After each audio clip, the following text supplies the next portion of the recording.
Gospel according to St. Luke. Glory to you, O Lord.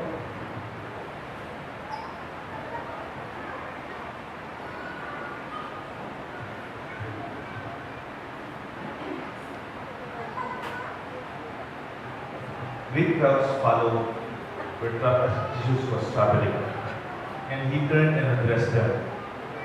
If anyone comes to me without hating his father and mother, wife and children, brothers and sisters, and even his own life, he cannot be my disciple.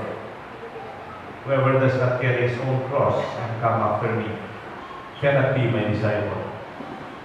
Which of you wishing to construct a tower does not first sit down and calculate the cost to see if there is enough for its completion? Otherwise, after laying the foundation and finding himself unable to finish the work, the onlookers should laugh at him and say, "This one began to build but did not have the resources to finish." And what king marching into battle would not first sit down and decide whether with 10,000 troops he can successfully oppose another king advancing with 20,000 troops? But if not, while still far away, he will send a delegation to ask for peace terms. In the same way, any one of you who does not renounce all his possessions cannot be my disciple. My dear friends, the gospel of the Lord. Praise to you, Lord Jesus Christ. In the name of the Father, the Son, and the Holy Spirit. Good morning po. Ngayon isang book nag-aaral pa kami, yung title ng book, The Art of War. Call it a Shunju. Parang it's an old, ancient understanding on how to win battles. Kaya lang, this is very common and really it's for war. Talaga. If you want to be a general or a colonel of a general or a general of a king, you should know how to handle yourself, even your passion, your decisions, your temperament, the way you strategize your action. Kaya lang po, military po yun. Pero sa Ebanghelyo natin ngayon, from Luke chapter 14, 25 to 33, I think Jesus is also teaching his disciples the art of war.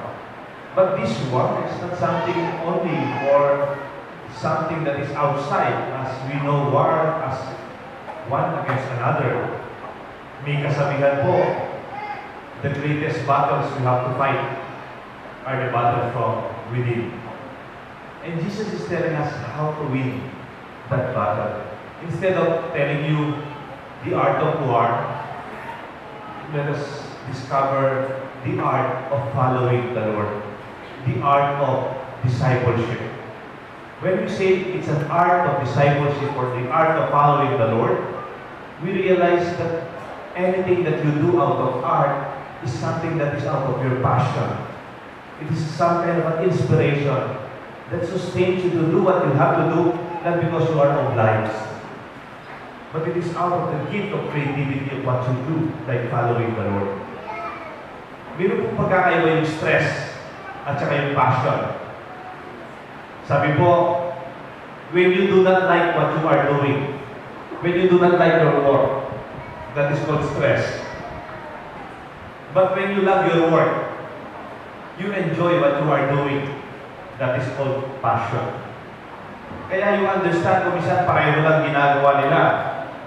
Pareho teacher, pareho accountant, pareho estudyante. The other one is stressed, the other one is passionate and joyful and excited and creative. We are all called to be passionate, creative, and even following the art of being a disciple of Jesus. Una po, it is about commitment. The art of commitment. I would like to see commitment as embracing our yes. Look at the term. Kung pwede ko lang gagawin capital lahat, the word embrace. To embrace a commitment is not limiting. Di ba po, you embrace your loved ones, you embrace your children, you embrace your commitment. There are people who do not see commitment as something that they embrace. It is some kind of a burden they carry. Commitment does not only limit us, but it fulfills us. When you say yes, the truth is you also give up a lot of things. What you decide to do and what not to do. A clear yes also have many expressions of no. Halimbawa, yung pong may pamilya dito, people who are married, di ba when you say yes to your partner, your husband, or the husband, when he said yes, I do, to the wife, when you say yes to a commitment, you say no to other commitments? Tama mo ba yun? When you say yes to your beloved, it is also imperative to say no and to let go of other invitations. Parang kunyari sinabi, punta ka, birthday ko, mamaya dinner tayo. When you say yes, I will go to your dinner and birthday celebration, you say also no to other possible conflicting schedule because that is commitment. And when you say yes to the Lord, it should be something you embrace fully without any reservation. You have to learn how to let go of other things. Kaya nga po, nagiging mahirap ang buhay when we are not fully committed to our commitment. Di ba po, meron pong application form, usually application form, name, address, age, nationality, status. Ano na status? Single, married, lagay mo na, divorce, widow, tapos meron pang blank. It's complicated. The word complicated simply means your life is really not peaceful. And it's not simple and focused. When you say yes, you have to let go.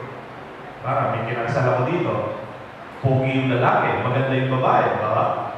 Tapos yung lalaki, when you say yes, you have to let go. Other consequences of that is to let go of other previous girlfriends, previous crushes, previous relationship, previous friends. Why? Because you are already committed. For better, for worse. For richer, for poorer, in sickness and death. Until that good must part. And that commitment makes you say no to other things that will complicate your life.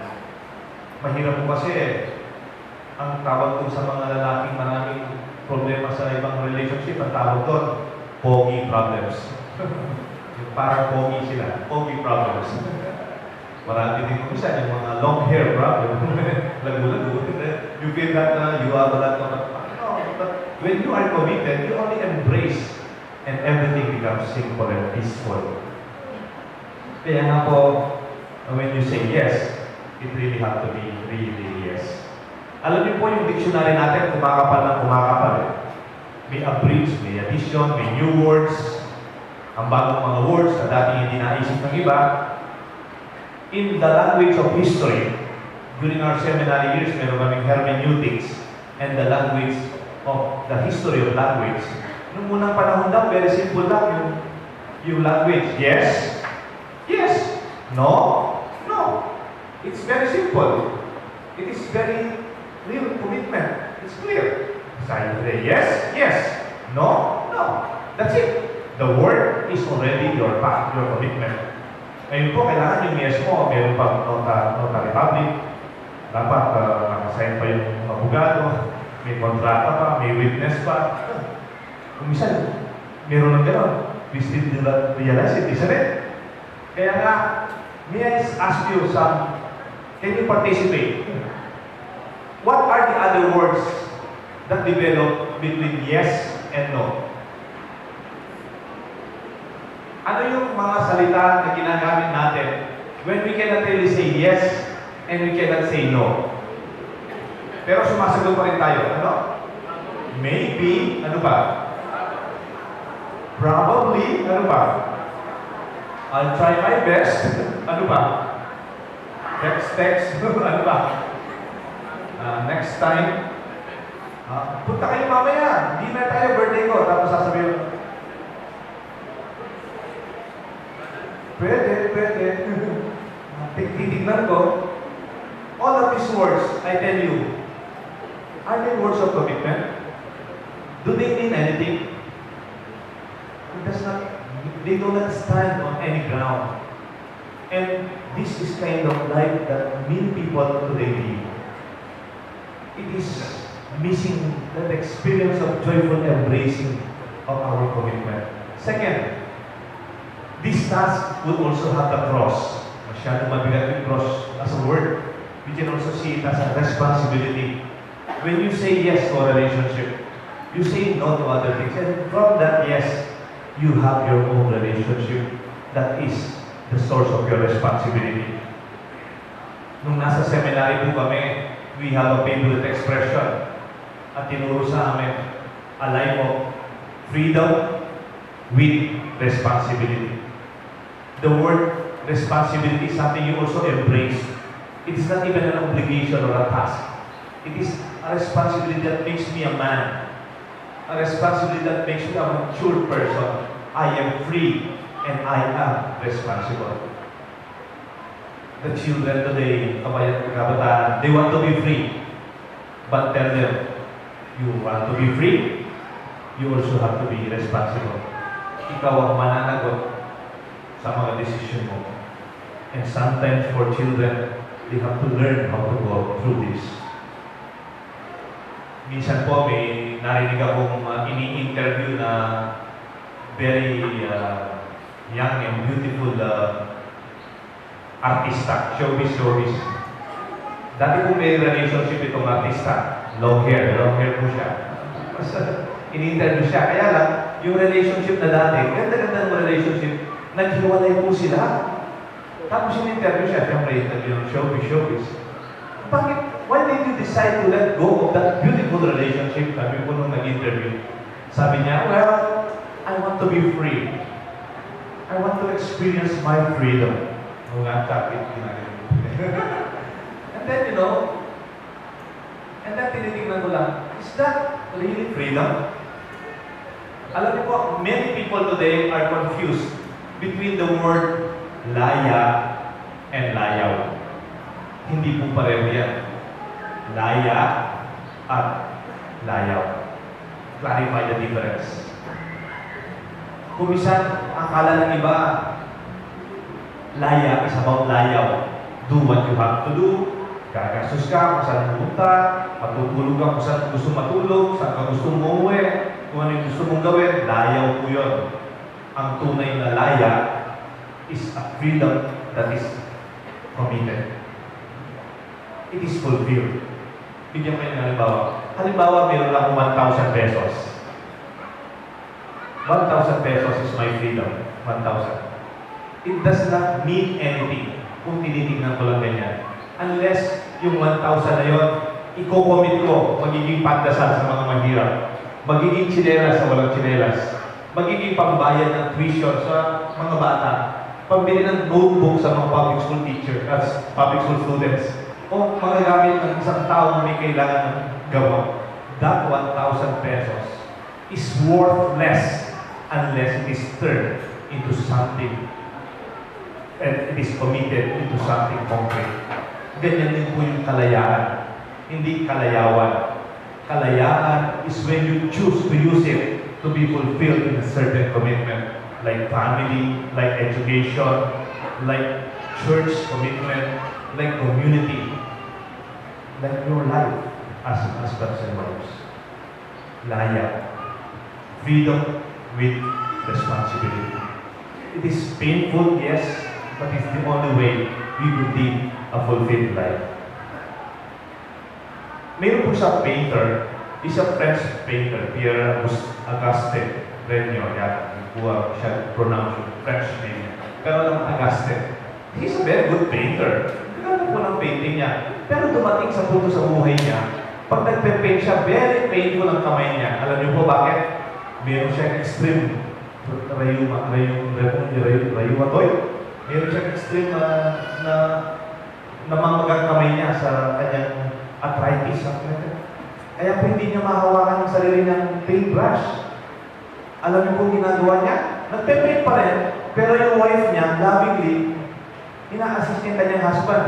Nakaganyan yung kamay niya, yung wife niya, iipit yung paintbrush dito sa kamay niya, tapos every stroke of his painting is very painful for him. Makikita ng pagmumukha, excruciating pain. Alam niyo naman po, pag kayo po nagkaroon ng rayuma, practice, konting movement, masakit. Siya, he continues working. And then suddenly, dumating po yung kaibigan niyang painter. Who's also very caring and good friend. Sabi niya, why do you still paint? Why don't you give up painting? Because it's very painful for you. Alam po ano sinabi ni Augustine, a French painter? Well, beauty remains. Pain is passing. O nga naman, di ba? Beauty remains and pain is passing. May you see some paintings of Augustine when he says, beauty remains and pain is passing. If you can check the paintings, they are very beautiful. Hindi mo na makikita yung pain behind the beautiful painting. Parang yung mga anak po ninyo na nag-graduate, sige, pakita po natin yung mga paintings niya. Dalawa, kumuha ko ng dalawang sample.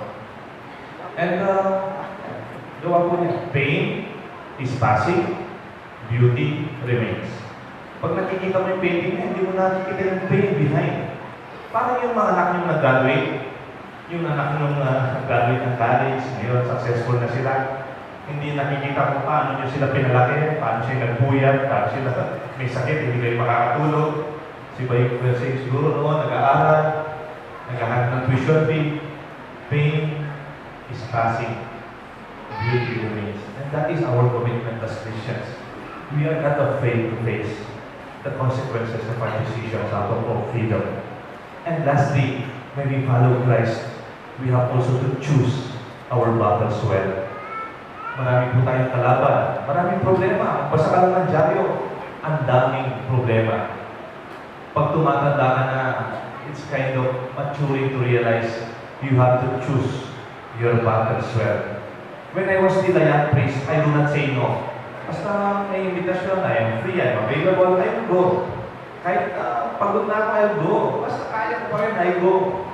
But when you are already old, nagkasakit ka na rin, you choose your battles well. You choose the more important concerns that will make a difference. Like in the battle of the gospel. Sabi niya, kung hindi mo kaya yung haharapin mo, why don't you talk about terms? Later on, maybe you can win another battle. Because the greatest battles we have to fight are actually from within us. We do not have to do shadow boxing. Kung saan ang issues ng sarili natin, ang nilalabanan natin, this is something that many people really have to face. Ang tawag dito yung mga hugot. May pinanggagalingan, may pinagdadaanan, sabi ng mga kabataan. And this we have to face. Because they are sometimes expressed with the way we look at other people, the situation, and other church. Minsan, parati sinasabi ng obispo namin ngayon, si Archbishop Dong Labayas, when you say something, tanong mo sarili mo, saan ang gagaling ito?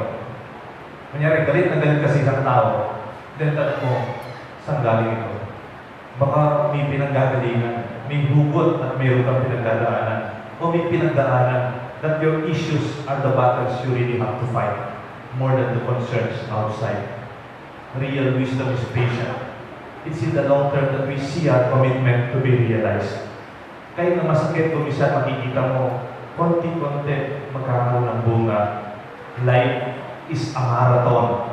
It is not a sprint. Hindi pwedeng mabilisan lahat. Hindi pwedeng nagmamadali. Ngayon na. Let it flow, let it develop. Parang bulaklak po yan. Di ba po yung bulaklak? It has its own terms. Yung orchids, yung roses, they have their own time. Hindi yung pwedeng bulat. Hindi pwede. You have to wait for their own terms. Ganun din yung paglaki ng mga bata. Pagpapalalim sa relasyon, sa pagkakaibigan, it takes time. Hindi pwede parang instant. No, it does not happen that way. Kahit yung pagpapalaki ng mga halaman, for it to take root, it takes time. Kaya po, favorite term ko yung term na yun, in the long run. In the long run. Kung minsan we take things for granted pa konti, oh, small time lang yan. Don't worry, in the long run, it will make a difference. Kaya nga, ang question ko, kunyari, mayroong isang may tubig, tapos may bato. Ano po yung mas matigas? Ang bato o yung tubig? Hindi po 3 question ito. Ano yung mas matigas? Yung flowing water o yung solid na bato? Siyempre yung solid na bato, yung flowing water. Pero in the long run, dumadaan yung tubig sa solid na bato. In the long run, water is passing consistently and persistently, that water will be passing that solid rock in the long run. The solid rock will take the form of the flowing water. Nakikita niyo po yan, yung sa underground river, sa Palawan, and even on the side of the seas, the rocks are formed by the consistent, gentle flowing of in the long run. That is our commitment to the Lord. Every day and in the long perspective.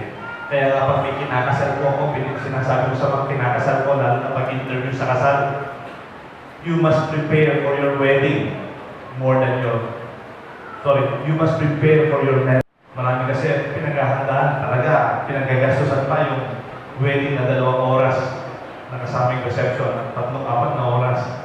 Pero sa totoo, in the long run, what is more important is your daily life together, your family, your children, your future.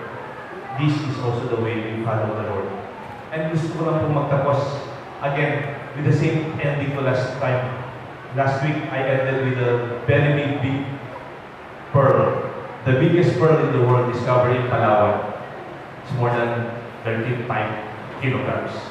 But I realized pearl are developed in a very painful way. Alam niyo ho ba paano na-develop yung pearl in a natural way? Hindi po yung pearl na produced by artificial means. The pearl is developed naturally when impurities like sand or dirt will enter the very sensitive muscles and light of the clam inside. Pag nakapasok po yung impurity sa loob, masakit po yun. Parang sugat na lalagyan ng sand or some impurities. The muscles of the clam will try to push the impurities. But with no avail, pag masakit na, it will embrace it. It will take it.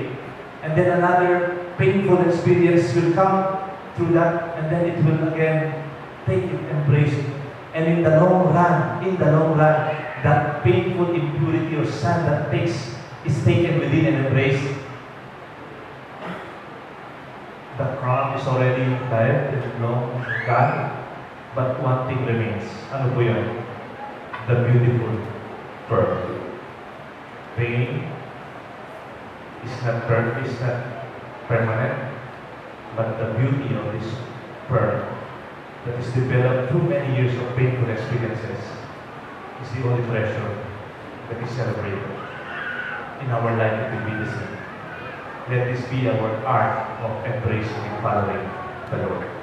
May God bless us all, the Father, the Son, and the Holy Spirit. Amen.